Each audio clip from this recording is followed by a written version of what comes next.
Hello everyone, कैसे हैं आप सभी लोग। उम्मीद करता हूँ अच्छे ही होंगे।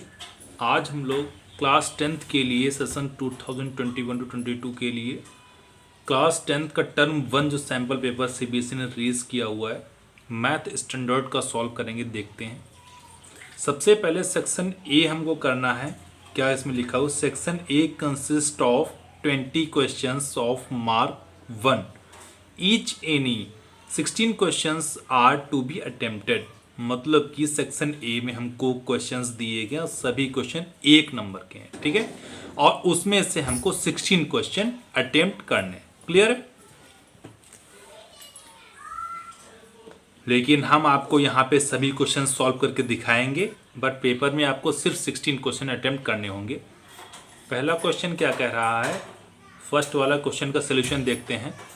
ये कह रहा है the ratio of LCM and HCF of the least composite and the least prime number is. मतलब कि लीस्ट कंपोजिट नंबर और लीस्ट प्राइम नंबर के एलसीएम और एचसीएफ का रेशियो चाहिए according to this question. Clear है। तो सबसे पहले हम लोग लिस्ट कंपोजिट नंबर देखते हैं कौन सा होता है, और लिस्ट प्राइम नंबर देखते हैं कौन सा होता है। Least composite number is equal to होता है हमारा 4, और लिस्ट प्राइम नंबर क्या होता है, prime number is equal to हमारा 2 होता है। क्लियर है। अब इन दोनों के एलसीएम और एचसीएफ का रेशियो चाहिए। क्लियर है ना। तो देखते हैं एलसीएम ऑफ 4 and 2, 4 and 2। तो इन दोनों का एलसीएम क्या आ जाएगा, 4 आ जाएगा, और एचसीएफ ऑफ 4 and 2। तो HCF means highest common factor क्या आ जाएगा, हम दोनों का यहां से 2 आ जाएगा। क्लियर है ना। अब एलसीएम और एचसीएफ का रेशियो चाहिए होगा according to question. Ratio is equal to, पहले एलसीएम कहा बाद में एचसीएफ कहा ना, तो एलसीएम हमारा क्या 4 निकल के आया है, और एचसीएफ हमारा क्या है 2 है। तो 4/2 हो जाएगा, 2 1 जा 2, 2 2 जा 4। तो यहां से रेशियो हमारा 2:1 आ जाएगा। क्लियर है। 2:1 है, इसका मतलब है कि ऑप्शन नंबर बी हमारा बिल्कुल सही है। क्लियर है। अब फर्स्ट क्वेश्चन के बाद में हम लोग सेकेंड क्वेश्चन देखते हैं क्या है। द वैल्यू ऑफ के for which the lines 5x + 7y = 3 and 15x + 20y = k coincide is. Coincide का मतलब होता है कोइंसिडेंस लाइन्स। क्लियर है। तो कोइंसिडेंट लाइन्स चैप्टर 3 हम लोग पढ़े थे, उसमें आपने कंडीशंस याद करी थी, इंटरसेक्टिंग लाइंस की थी, कोइंसिडेंट की लाइंस की थी, और बहुत सी थी। क्लियर है। तो हम लोग सेकंड क्वेश्चन में सबसे पहले क्या करेंगे, कंपेयरिंग करेंगे, A1 A2 A3 की वैल्यू निकालेंगे। Compare with general for, with general for क्या है, A1x + B1y + C1 = 0 and A2x + B2y + C2 = 0। Clear है। तो यहाँ से देखिए हमारी फर्स्ट इक्वेशन जनरल फॉर्म ये है, और हमारे यहाँ पे फर्स्ट इक्वेशन ये दी गई क्या है, 5x + 7y = 3। इक्वेशन नंबर 1 ये है, और सेकंड क्या है 15x प्लस का 21y प्लस का 21y = k। अब इन दोनों के जनरल फॉर्म हमने लिख ली हैं, तो यहाँ से हम लोग कंपेयर करते हैं। तो A1 की वैल्यू 5 हो जाएगी, और B1 की वैल्यू 7 हो जाएगी, C1 की वैल्यू -3 हो जाएगी। क्लियर है। यहाँ से इसकी कंपेयर करते हैं, तो A2 की वैल्यू 15 हो जाएगी, और B2 की वैल्यू 21 हो जाएगी, और यह कांस्टेंट टर्म देखें C2 की वैल्यू -k हो जाएगी। क्लियर है। कोइंसिडेंट लाइंस की कंडीशन हम लोगों को पता ही है क्या होती है। क्या होती है condition, A1/A2 = B1/B2 = C1/C2। Clear है। A1 की वैल्यू क्या है 5 है, अपॉन A2 की वैल्यू क्या है 15 है, इज इक्वल टू B1 की वैल्यू क्या है 7 है, और B2 की वैल्यू क्या है 21 है, is equal to constant term C1 की वैल्यू -3 है, अपॉन C2 की वैल्यू -K है। क्लियर है। फिर इसके बाद देखते हैं 5 बन जा 5, 5 3 जा 15, 7 बन जा 7, 7 3 जा 21। तो यहाँ से मिलेगा हमको 1/3 is equal to 1/3 is equal to minus से माइनस कट गया 3/K। क्लियर है। ये दोनों कांस्टेंट टर्म है, ये एक वेरिएबल वाला टर्म है, तो किसी के भी इक्वल में हम लोग कर सकते हैं। तो 1/3 इज इक्वल टू 3/K हो गया। क्रॉस मल्टीप्लिकेशन कराइए, इसके इधर कराइए मल्टीप्लिकेशन, इसकी इधर K1 जा K हो जाएगा और 3 3 जा 9, मतलब कि K की वैल्यू हमारी 9 निकली हुई। क्लियर है। और ऐसा ऑप्शन नंबर हमारा फर्स्ट वाला बिल्कुल सही है। बात ठीक है ना। अब इसके बाद में हम लोग थर्ड क्वेश्चन पे आते हैं। थर्ड क्वेश्चन क्या कह रहा है, a girl walks 200 metre toward east and then 150 metre toward north. The distance of the girl from the starting point is, मतलब कि एक लड़की है वो ईस्ट डायरेक्शन में 200 मीटर चलती है और नॉर्थ डायरेक्शन में 150 मीटर चलती है। तो उस लड़की की डिस्टेंस हमें स्टार्टिंग पॉइंट से देखनी है। बात क्लियर ना। अगर हम थर्ड क्वेश्चन की बात करें, देखिएगा ज़रा, हमारा थर्ड क्वेश्चन है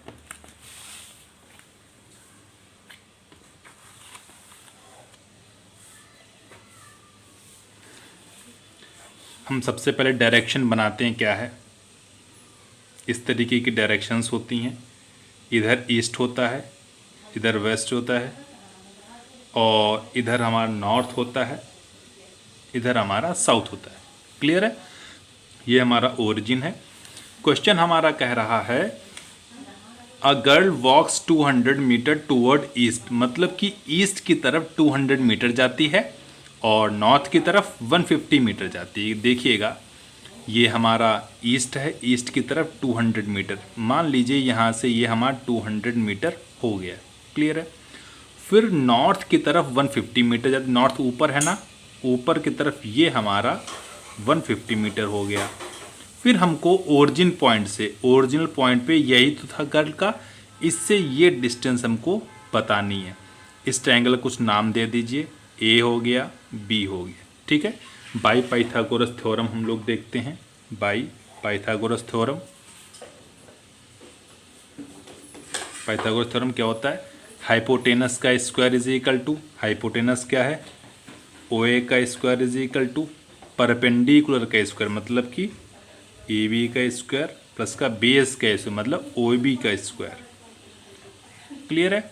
तो यहाँ ओ ए का स्क्वायर तो हमको निकालना है ना, O A is equal to A B का स्क्वायर, ए बी क्या 150 ही तो है, तो 150 का स्क्वायर हो जाएगा, प्लस ओ बी क्या 200 ही तो है ना, तो 200 का स्क्वायर हो जाएगा। क्लियर है। 150 का स्क्वायर करेंगे तो क्या जाएगा, यह जाएगा, और 200 का स्क्वायर करेंगे तो 2 का स्क्वायर 4 और 4 0 लग जाएंगे। क्लियर है। तो यहाँ से ओ ए का स्क्वायर इज इक्वल टू, इन दोनों को अगर एडिशन करेंगे तो क्या आ जाएगा 2 4 2 6, ये हमारा आ जाएगा। क्लियर है।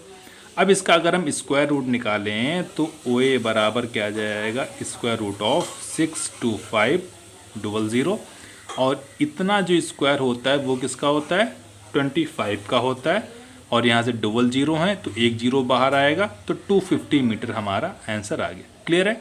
तो मतलब कि जो गर्ल होगी वो अपने ओरिजिन पॉइंट से 250 मीटर दूर होगी, और 250 हम लोगों का ऑप्शन नंबर बी बिल्कुल सही है। बात क्लियर है ना। अब गैस हम लोग थर्ड क्वेश्चन के बाद में फोर्थ क्वेश्चन देखते हैं क्या कह रहा है। The length of the diagonals of a rhombus are 24 centimetre and 32 centimetre, then the length of the altitude of the rhombus is.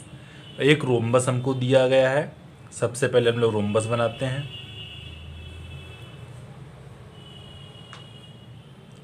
ये मेरा रोम्बस हो गया, और इसको मैंने नेमिंग कर दिया ABCD। इसके हमें डायगोनल्स दिए गए 24 centimetre and 32 centimetre.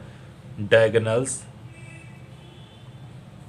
Is equal 24 centimetre और दूसरा हमारा है 32 सेंटीमीटर। क्लियर है। ये मैंने AC को मैच करा दिया तो ये 24 सेंटीमीटर AC हो गया और BD डायगोनल जो है वो 32 सेंटीमीटर है। क्लियर है। ये पॉइंट हमारा O हो गया तो ये is equal to AC is equal 24 centimetre हो गया और ये BD is equal to 32 centimetre हो गया। अब यहाँ से हम क्लियरली देख सकते हैं O जो है AC का मिड पॉइंट है और AC की वैल्यू 24 है तो AO की वैल्यू क्या हो जाएगी, AO इज इक्वल टू 24/2 मतलब कि 12 सेंटीमीटर हो जाएगा। क्लियर है। AO की वैल्यू 12 सेंटीमीटर हो गई और ये BD डायगोनल जो है इसकी लेंथ 32 सेंटीमीटर है। अगर हम OD की बात करें तो OD हमारा BD/2 हो जाएगा। OD is equal to BD/2 और BD की वैल्यू क्या 32 है ना, तो 32/2 हो जाएगा मतलब कि 16 सेंटीमीटर हमारा आ जाएगा। क्लियर है। तो ये हमारी OD लाइन 16 सेंटीमीटर हो गई। अब देखिएगा ये डायगोनल्स जो होते हैं ये सभी एक दूसरे को 90 डिग्री पर इंटरसेक्ट करते हैं। तो इन ट्रायंगल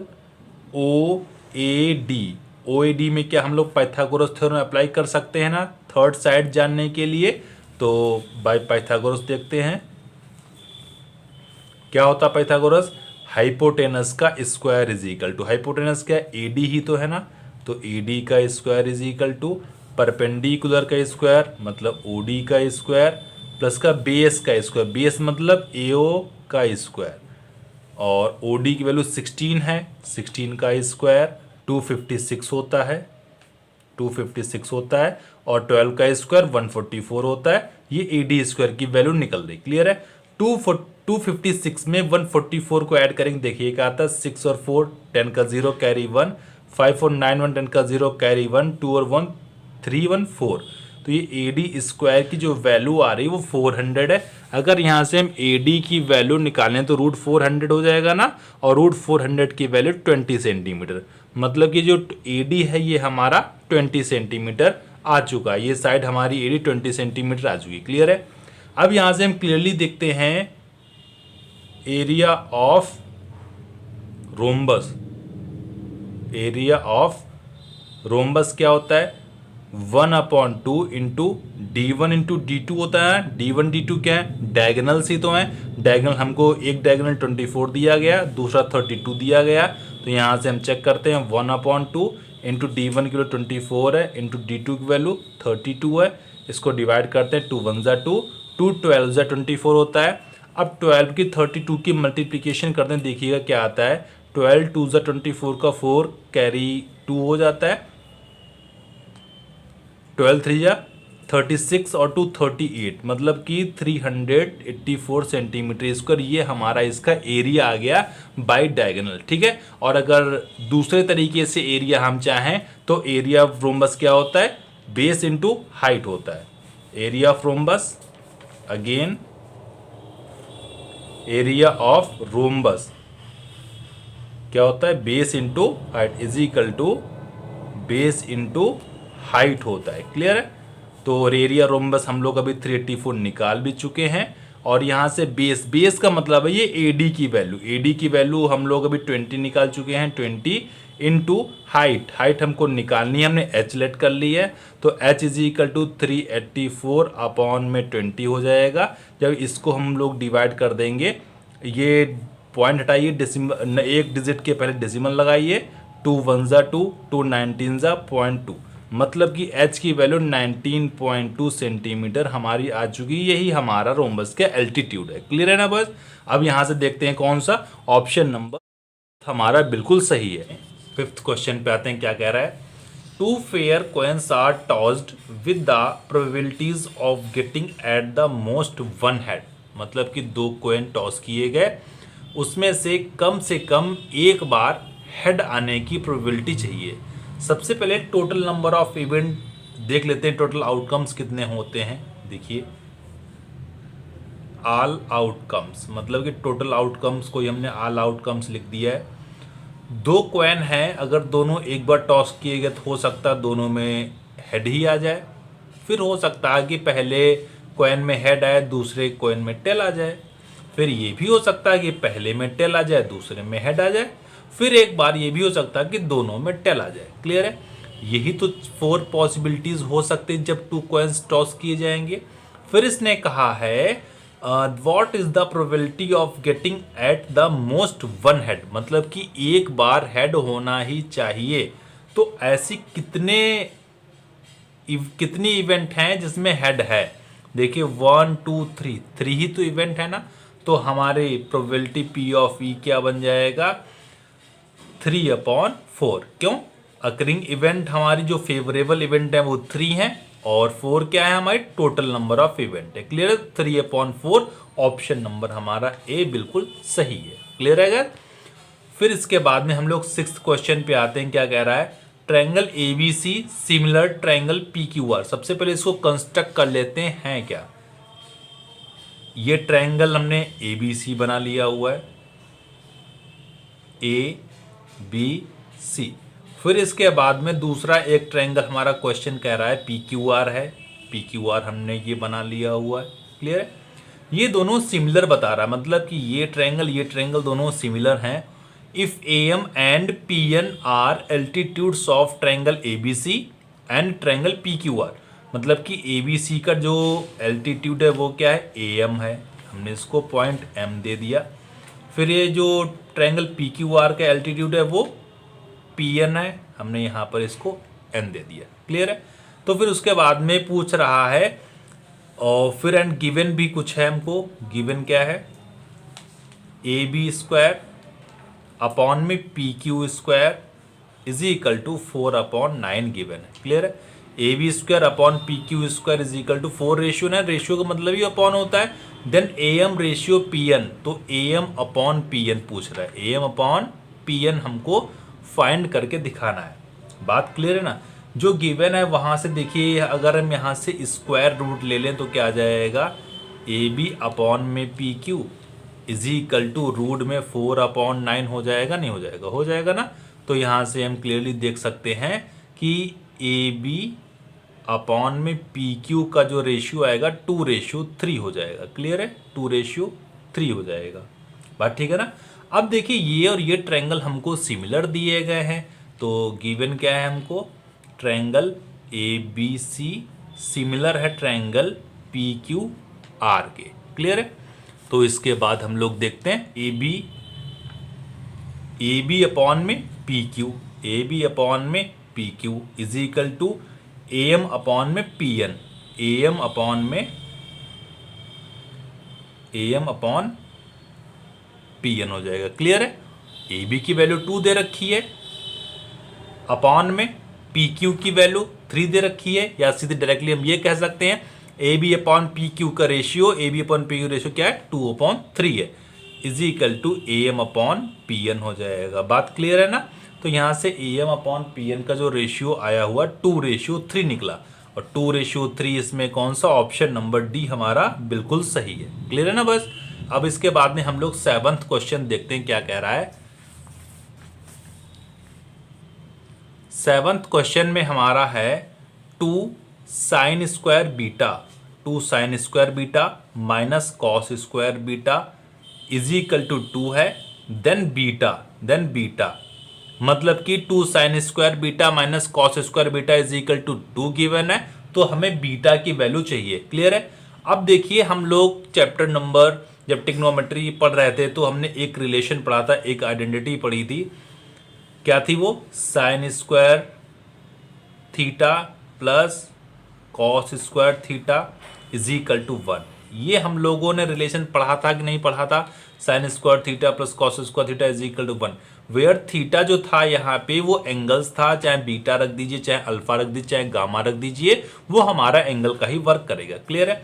तो ये 2 तो ऐसे ही लिखा हुआ है। अगर यहाँ में हम साइन स्क्वायर बीटा की जगह पे, भाई बीटा और थीटा ही एंगल्स के तो वर्क करते हैं ना, इस साइन स्क्वायर थीटा की जगह पे हम लोग क्या 1 माइनस कॉस स्क्वायर बीटा लिख सकते हैं ना।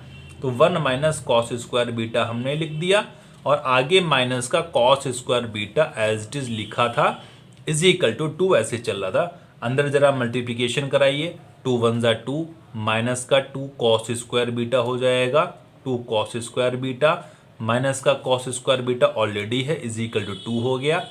यहाँ से 2 कॉस स्क्वायर बीटा माइनस का है, माइनस का कॉस स्क्वायर बीटा है, तो माइनस का 3 कॉस स्क्वायर बीटा हो जाएगा इज इक्वल टू, ये 2 तो ऐसे था, ये देखिए 2 प्लस का था इक्वल के उधर गया तो माइनस का 2 हो गया, ये दोनों कट गए तो माइनस का 3 cos square beta is equal to 0 हो गया। अब यहाँ से cos square beta is equal to 0 upon minus 3 0 हो जाएगा ना। अब यहाँ से आप क्लियरली देख सकते हैं कॉस स्क्वायर बीटा, अगर स्क्वायर हम स्क्वायर रूट ले लें तो रूट 0 का तो 0 है, तो कोई मतलब ही नहीं बनता है। और 0 कितने की वैल्यू होती है, कॉस 90 की वैल्यू 0 होती है। क्लियर, चाहे कॉस 90 लिखिए चाहे 0 लिखिए, बात तो वही ना, कॉस से कॉस कट जाएगा तो beta is equal to 90 degree आ गया। बात क्लियर है ना। तो यहाँ पे 90 डिग्री मतलब हमारा ऑप्शन नंबर बी बिल्कुल सही है। क्लियर है। अब इसके बाद में हम लोग 7th के बाद 8th क्वेश्चन पे आते हैं। 8th क्वेश्चन क्या है हमारा, prime factors of the denominator of a rational number. Prime factors of the denominator of a rational number with the decimal expansion 44.123 are. मतलब कि इसके प्राइम फैक्टर्स का जो डेसिमल नंबर फॉर्म में दिया गया है उसके हमें प्राइम फैक्टर डिनोमिनेटर के निकालने हैं। मतलब कि इसका ये जो नंबर दिया गया है इसको डेसिमल फॉर्म में से हमें फ्रैक्शन फॉर्म में चेंज करना है, फिर डिनोमिनेटर के जो हैं, जो डिनोमिनेटर में आएगा उसके प्राइम फैक्टर्स निकालने हैं। क्लियर है। तो हम लोग सबसे पहले इसको देखते हैं, हम लोग इसको रेशनल फॉर्म में चेंज करें। 44.123 है, 44.123 है, यहाँ से डेसिमल हटाइए, नीचे 1 बढ़ाइए और 1 2 3 3 0 आ जाएंगे ना।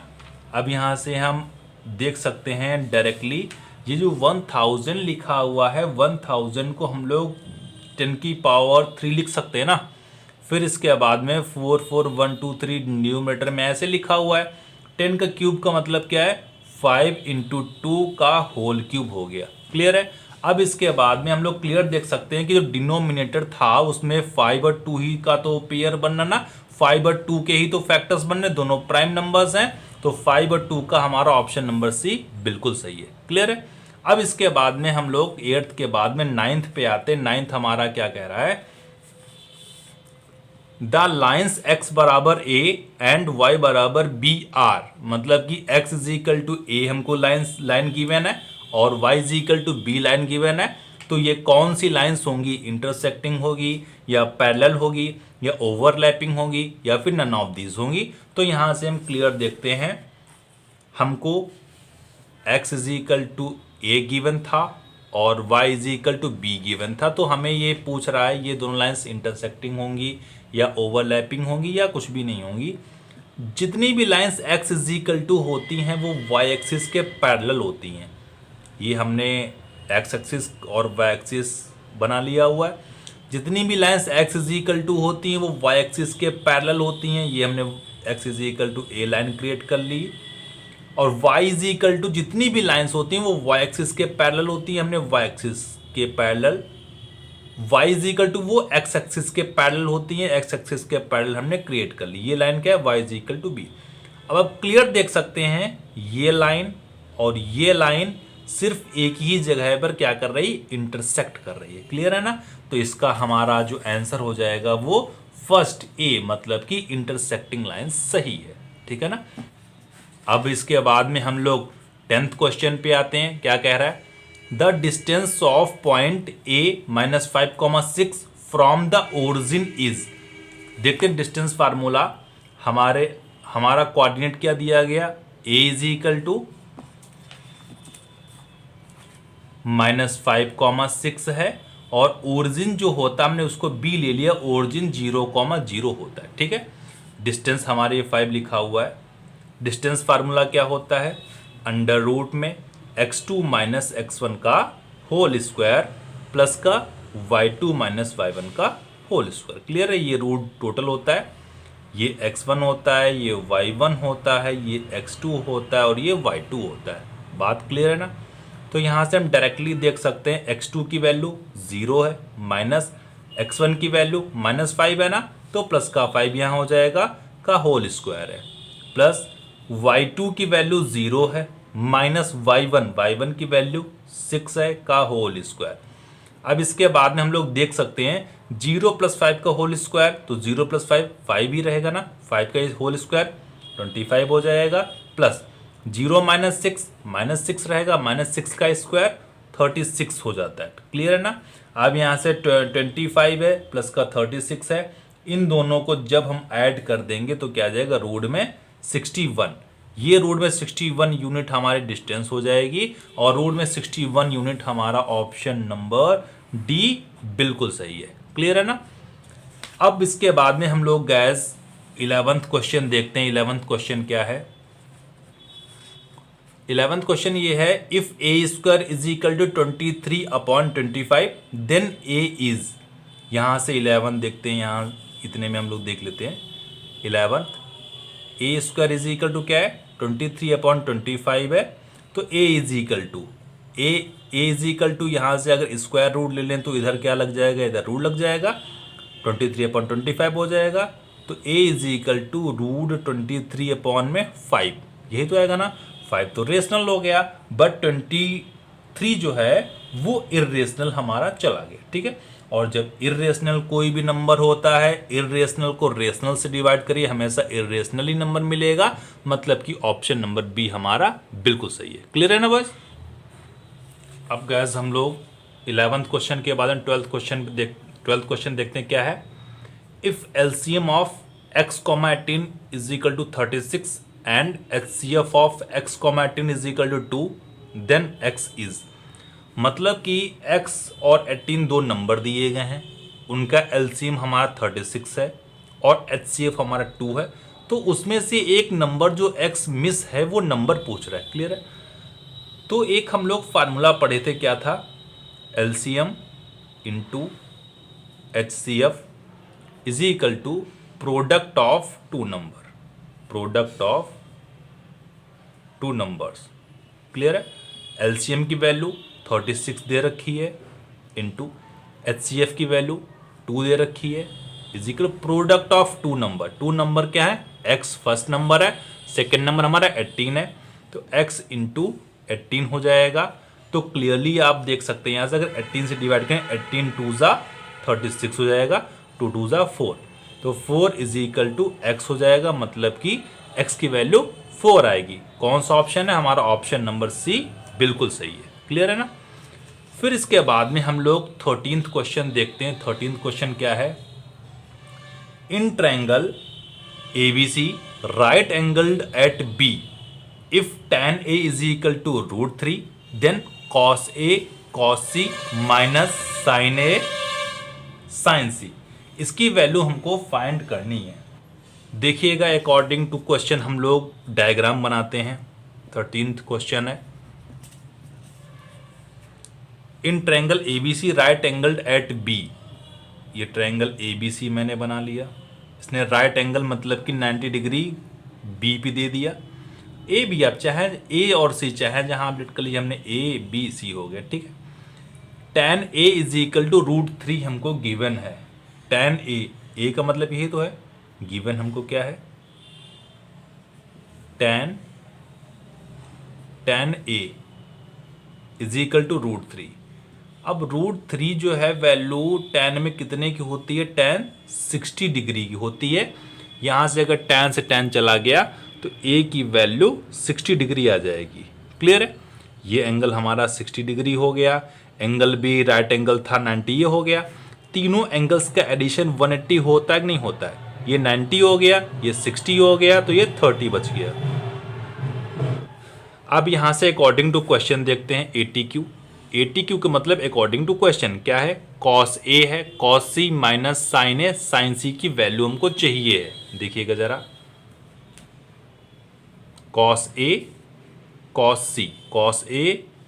cos C माइनस का sin A sin C। ठीक है।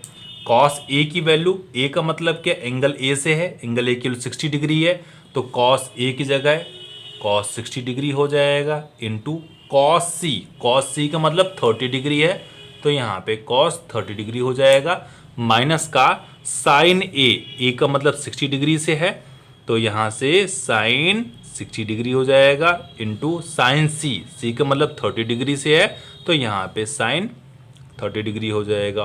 बात क्लियर है ना।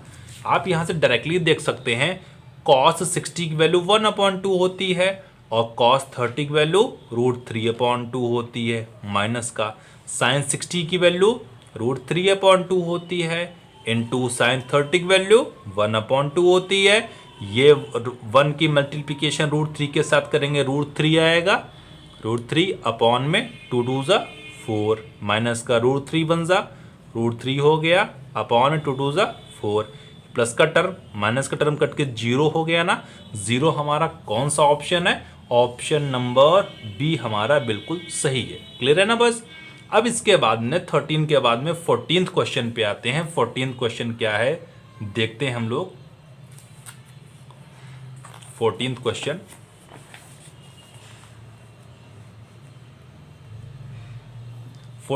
कह रहा है if the angles of triangle ABC are in the ratio 1:1:2 respectively, the largest angle being angle C, then the value of sec A upon cosec B minus tan A upon cot B is।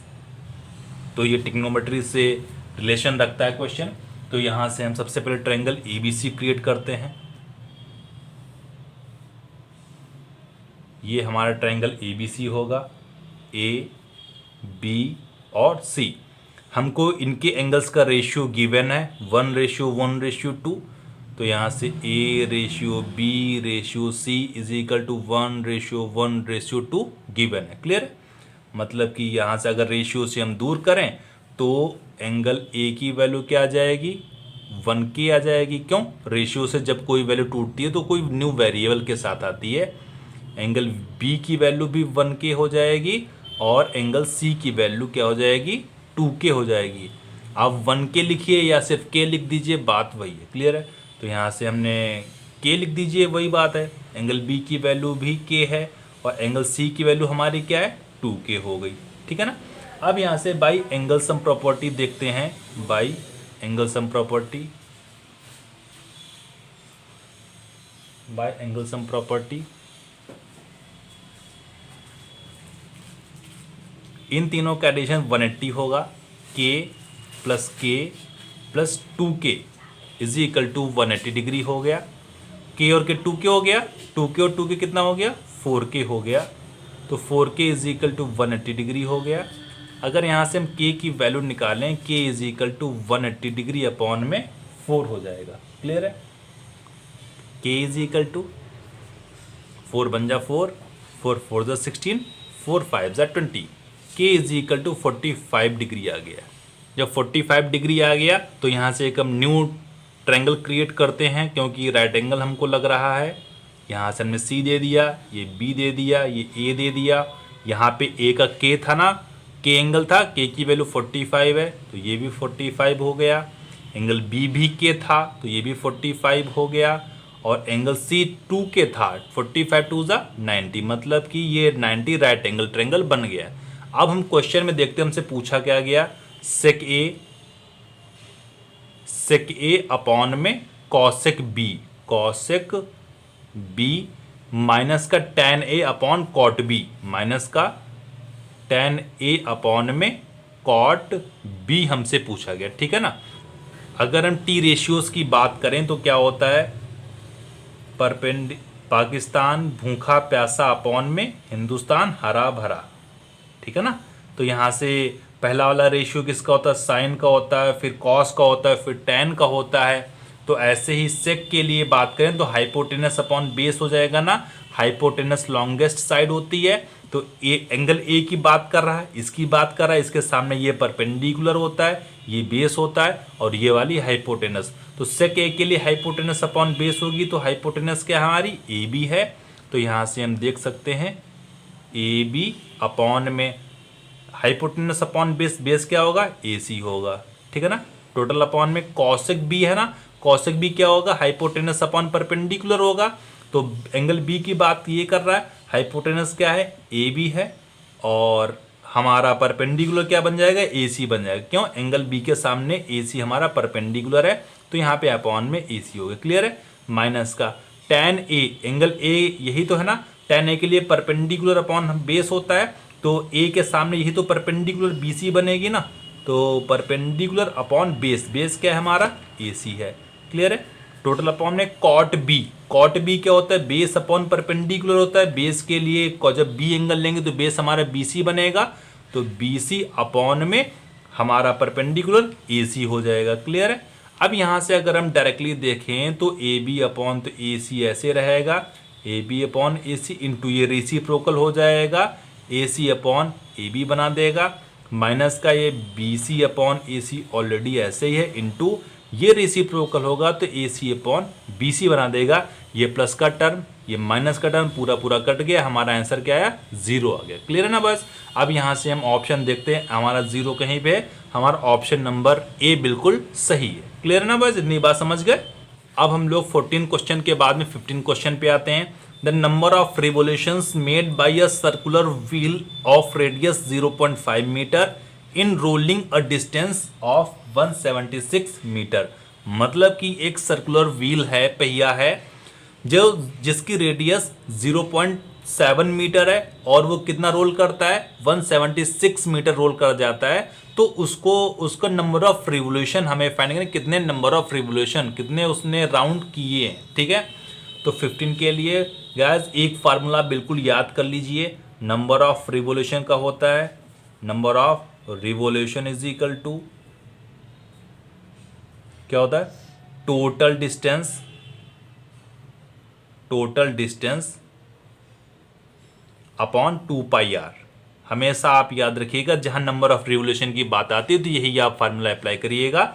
Number of revolution देखिए पूछा है, total distance हमारे पास में 176 metre है, तो 176 upon में 2πr उसका circumference होता है ना, 2 तो ऐसे रहेगा, पाई की वैल्यू 22 अपॉन में 7 आएगी, अपॉन के अपॉन रेसिप्रोकल होके पलट जाता है, ऊपर 7 चला जाएगा, और r तो हमको दिया है 0.7। क्लियर है। 0.7 हो गया, यहां से पॉइंट हटाया ऊपर 0 बढ़ गया ना, 7 बन जा 7, 7 10 जा 70 हो गया। अब आप क्लियरली देख सकते हैं 11 बन जा 11, बच गया 6, 11 6 जा 66, 11 2 जा 22। हम आगे थोड़ा सा करेंगे, 16 इंटू 10 अपॉन में 2 2 जा 4 हो जाएगा, 4 4 जा 16 होता है, 4 इंटू 10 कितना हो जाएगा 40 हो जाएगा। तो 40 हमारा कहाँ पे है, ऑप्शन नंबर डी बिल्कुल सही है 40। क्लियर है ना बस। अब गैस हम लोग 15 क्वेश्चन के बाद में 16th क्वेश्चन देखते हैं क्या कह रहा है। Triangle A B C is such that A B is equal to 3 centimetre, B C is equal to 2 centimetre, C A is equal 2.5 centimetre. If triangle A B C similar triangle D E F and E F is equal to 4 centimetre, then perimeter of triangle D E F. सबसे पहले दो triangle create करते हैं, बनाते हैं, फिर देखते हैं इसमें क्या है क्या नहीं है। कि ट्रायंगल ए बी सी है, ए बी सी ले लिया हमने, ए ये आ गया, ए बी सी आ गया। क्लियर है। फिर इसके बाद में सिमिलर ये ट्रायंगल ए बी सी जो सिमिलर किसके डी ई एफ ट्रायंगल के है, तो यहाँ पे एक दूसरा ट्रायंगल हमने बना लिया D E F, D E F बना लिया। ठीक है ना। फिर इसके बाद में गिवन है E F is equal to 4 centimetre, E F ये हमारी 4 सेंटीमीटर गिवन है, और फिर A B is equal to 3 centimetre, ये 3 गिवन है, B C is equal 2 centimetre, ये 2 है, सी ए इज इक्वल 2.5, ये हमारी साइड 2.5 गिवन है। ठीक है ना। फिर इसके बाद में क्या, then perimeter of triangle D E F, D E F की पेरीमीटर हमसे पूछवा रहा है। तो आप यहाँ से क्लियर देख सकते हैं कि पेरीमीटर में सम ऑफ ऑल साइड, सभी साइड्स पता होनी चाहिए, जबकि साइडें नहीं पता है, तो कहाँ से, बाई सिमिलरिटी प्रॉपर्टी से निकालेंगे। देखते हैं बाई सिमिलरिटी प्रॉपर्टी।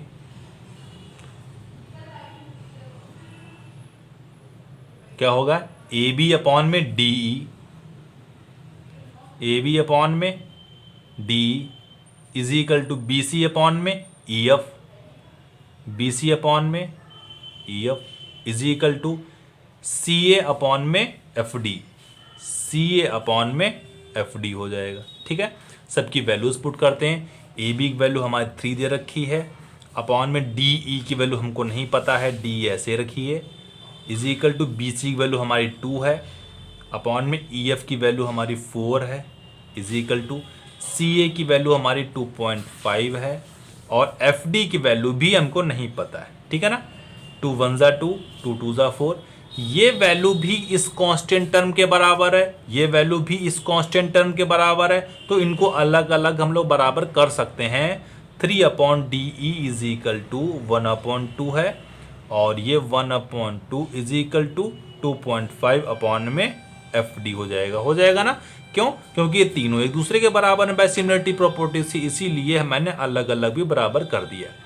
यहाँ से इसकी क्रॉस मल्टीप्लिकेशन कराइए, DE की 1 से मल्टीप्लाई करेंगे तो DE ही आएगा और 2 3 जा 6 हो जाएगा, मतलब कि DE की वैल्यू 6 आ गई। और यहाँ से इसकी क्रॉस मल्टीप्लिकेशन कराते हैं, FD की मल्टीप्लाई 1 से कराएंगे तो FD ही आएगा और 2.5 की मल्टीप्लाई 2 से करा देंगे तो 5 आ जाएगा। बात ठीक है ना। तो ये हमारी 5 सेंटीमीटर ये भी आ गई, ठीक है। अब यहां से देखते हैं ATQ का मतलब क्या होता है, अकॉर्डिंग टू क्वेश्चन होता है। वो क्या है, पूछ रहा है पेरीमीटर ऑफ DEF पूछ रहा है, perimeter of triangle DEF। Perimeter क्या होता है, सम ऑफ ऑल साइड होता है ना, तो क्या निकलेगा 6 + 5 + 4, 6 और 5 11, 11 और 4 कितना होता है 15 होता है। क्या हमारा 15 कोई ऑप्शन है, देखते हैं यहाँ से। 15 हमारा ऑप्शन नंबर बी बिल्कुल सही है। बात क्लियर है ना। बस लोग 16 क्वेश्चन के बाद 17 पे आते हैं। क्या कह रहा है, in the figure if DE parallel BC, DE जो लाइन है वो BC के पैरेलल है। AD is equal to 3 centimetre, BD is equal to 4 centimetre, AD 3 है और BD 4 है, BC is equal to 14 centimetre, ये BC 14 है। Then DE equal to means DE की वैल्यू पूछी है। तो यहाँ से हम देखिए डायग्राम जरा बनाते हैं। ये डायग्राम हमारा आ रहा, ये हमारी A है, ये B है, ये C है और यहाँ पर DE आ जाएगा, ठीक है ना। D आ जाएगा। गिवन क्या क्या है, AD is equal to 3 centimetre, ये 3 दी गई है। BD is equal to 4 centimetre, BD है, ये 4 दी गई है। फिर BC की वैल्यू 14, BC ये है ना, ये 14 दी गई है। हमें DE ये पूछ रहा है, DE पूछ रहा है, मैंने X लेट कर लिया, ठीक है ना। तो यहाँ से हम लोग देखते हैं क्या रिलेशन होता है, AD अपॉन में AB, AD अपॉन में AB is equal to DE upon में BC, DE अपॉन में BC, ठीक है। AD की वैल्यू 3 सेंटीमीटर है, मतलब कि 3 है और AB की वैल्यू, भाई AB की वैल्यू क्या है, 3 और 4 7 हो जाएगी, इज इक्वल टू DE की वैल्यू हमारी X है, अपॉन में X लेट कर ली थी। BC की वैल्यू हमारी 14 गिवन है। यहाँ से अगर X की वैल्यू निकालें 7 2 जा 14 हो जाएगा। अब 2 की मल्टीप्लिकेशन इधर कर दीजिए तो X इज इक्वल 2 3 जा 6 हो जाएगा, ठीक है ना। 6 सेंटीमीटर आगे DE की वैल्यू 6 सेंटीमीटर, हमारा ऑप्शन नंबर बी बिल्कुल सही है। क्लियर ना। बस अब गैस हम लोग 17th क्वेश्चन के बाद में 18th देखते हैं क्या कह रहा है। If 4 tan beta is equal to 3 then 4 sin beta minus 3 cos beta total upon में 4 sin beta plus 3 cos beta is equal to, मतलब कि इसकी वैल्यू हमें पूछ रहा है। 4 tan बीटा की वैल्यू 3 दे रखा है। क्लियर है। तो यहाँ से हम आपके सामने सॉल्व करते हैं, इसको देखते हैं क्या आता है। 18th क्वेश्चन है,